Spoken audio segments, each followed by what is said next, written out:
Alors nous sommes le dimanche 3 février 2019, nous sommes de retour à Lagarde. J'ai quelqu'un à côté de moi, j'ai lui demandé de se présenter, bonjour. Je suis Cathy Dota-Gaxot et l'organisatrice ainsi que mon époux Thierry du 3e salon du parfum de Lagarde. Dimanche dernier, nous étions à la salle Gérard Philippe à Lagarde. On est tombé sur l'affiche de votre manifestation. C'est comme ça d'ailleurs qu'on vous a contacté pour avoir tout simplement l'original de votre affiche. Parce que d'abord, dans un premier temps, vous l'expliquez, on a fait l'apparition dans le groupe Fêtes et Foires dans le 83, qui est un groupe destiné à annoncer les manifestations. On a vu la possibilité de venir vous voir. On est là aujourd'hui. Ça se passe très très bien. On rencontre même des gens qu'on connaît déjà.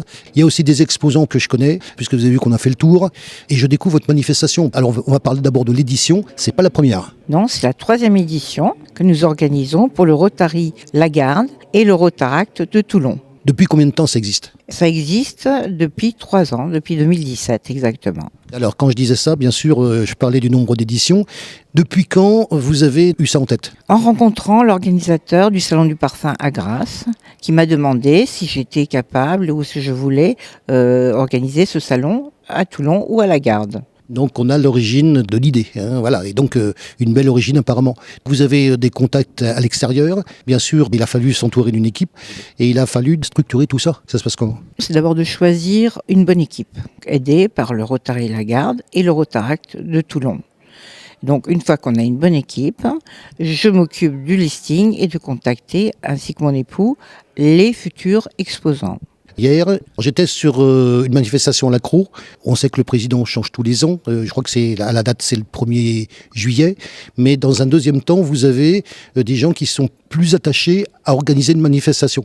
Oui, c'est organisé par le Rotary Lagarde, par le Rotaract Toulon et sous la gouvernance du président actuel, c'est-à-dire Jean-Michel Lavédrine. Mais c'est vous qui vous occupez du salon. Mais c'est moi qui m'occupe du salon. On va comprendre ce qui se passe maintenant parce qu'on va voir un petit peu le cheminement. La première édition, combien de temps il faut pour la préparer ?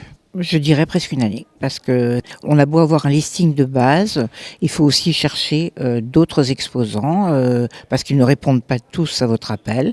Donc c'est un gros travail de recherche, beaucoup de travail de recherche au départ. Comment s'est passée cette première ? Cette première année s'est passée d'une façon très artisanale, puisque nous n'avons pas beaucoup de moyens financiers, puisqu'en plus toutes les recettes sont reversées à des associations.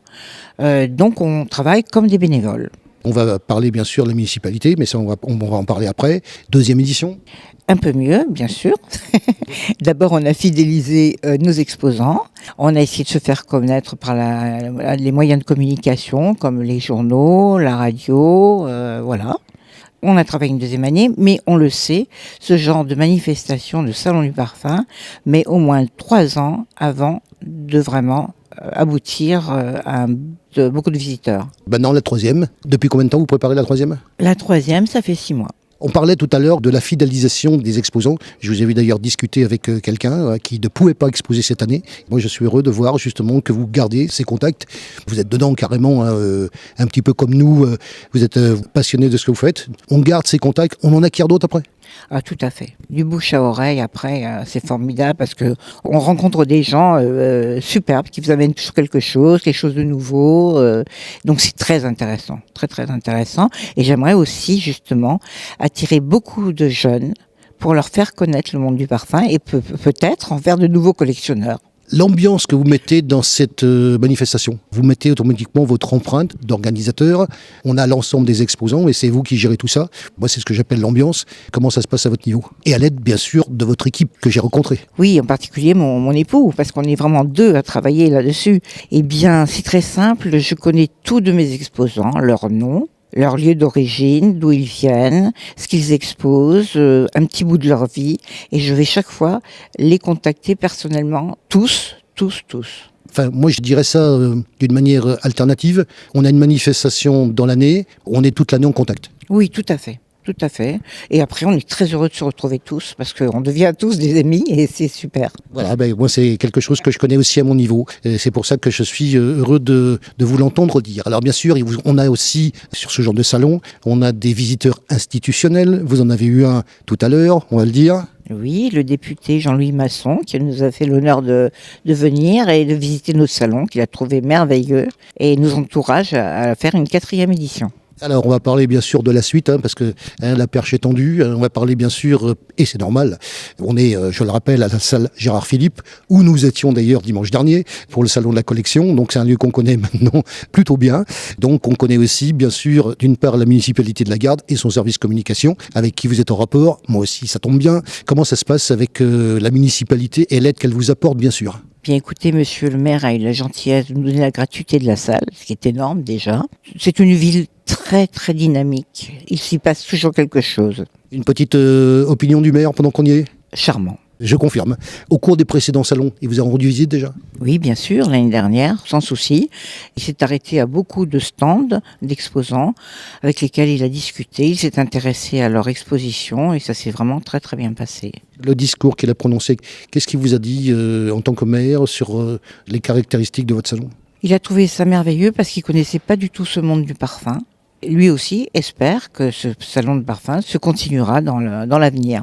Moi, j'ai écouté Jean-Louis Masson lorsqu'il a fait son discours tout à l'heure. Ce qui m'a frappé, c'est que, on le sait, que vous participez justement à la vie de la cité, à travers justement ce que vous apportez en tant qu'association et en termes de contenu, parce que c'est aussi les différentes animations et leur contenu qui font les animations d'une ville auxquelles, bien évidemment, vous participez à travers votre thématique propre. Je ne sais pas si vous me suivez, Vous apportez quelque chose à cette ville à travers la caractéristique de votre manifestation. Oui, tout à fait. Et je pense qu'au point de vue culturel, j'en ai discuté justement avec une adjointe à la culture, nous avons d'autres projets à ce niveau-là pour associer effectivement le parfum à d'autres manifestations. En termes culturels, parce que moi j'ai fait le tour, il y a vraiment des belles choses, il y a des collectionneurs. Que représente le monde du parfum en termes de culture? Écoutez, je crois que c'est à comparer avec comme la couture, la gastronomie française. C'est une de nos richesses. J'espère qu'effectivement, on continue à exposer, à montrer toutes nos valeurs traditionnelles françaises. Au niveau des exposants que je viens de voir, qu'est-ce qu'il y a comme différence d'exposition? C'est quoi les sous-thématiques, on pourrait dire? Que ce salon a été ouvert à d'autres personnes que des collectionneurs purs, que j'appelle un peu mes antiquaires du parfum. Nous avons ouvert aussi à des jeunes créateurs, que ce soit de cosmétiques ou des nés, ce qu'on appelle les nés, des créateurs de parfums, ainsi qu'à tout ce qui s'approche du parfum, les huiles essentielles, les cosmétiques bio, même certains bijoux, parce que ces bijoux qui sont personnalisés, c'est-à-dire que vous allez voir ces gens-là, ils vous fabriquent un collier, des boucles d'oreilles avec votre choix. Et donc ces gens-là aussi travaillent avec des miniatures de parfums en forme de collier. Donc toujours, il faut absolument que tout ait une relation avec le parfum. Quand vous regardez l'impression d'ensemble de votre salon, vous en pensez quoi? C'est beau parce que je suis donc une passionnée de parfums, collectionneuse et tout, et je me régale encore chaque fois à voir tous ces jolis flacons, à voir tous ces gens qui sont passionnés par leur exposition et qui sont toujours très heureux de venir nous voir. Alors on va parler bien sûr de la fréquentation du salon depuis sa création. Eh bien, elle est de plus en plus nombreuse. Les gens commencent à venir tout doucement vers ce salon du parfum qu'ils ne connaissaient pas. Et en fin de compte aussi, le bouche à oreille fonctionne. La mairie de la Garde nous aide beaucoup pour la diffusion de ce salon. Donc je pense qu'à l'avenir, nous aurons de plus en plus de monde.